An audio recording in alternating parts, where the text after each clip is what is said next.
Tak se nám konečně jednou udělalo hezky, tak to tady musím pěkně natočit. Aby všichni doma viděli, jaký máme krásný výhled. To je prosím jedna katedrála, druhá katedrála, třetí katedrála, v noci je to ještě lepší, když to svítí.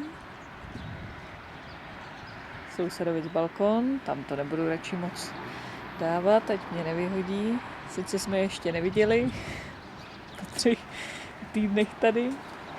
Tady máme malýho Nikolku, dneska výjimečně, snad po druhý, spí na balkóně, jinak bylo furt hnusně.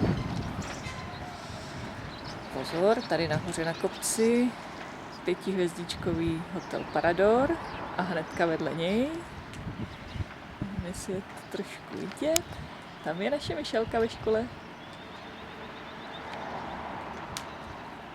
Tam každý ráno vyběhnem a v 1 si ji zase beru zpátky a snad už to bude dobrý, takže příští týden už to bude do 2.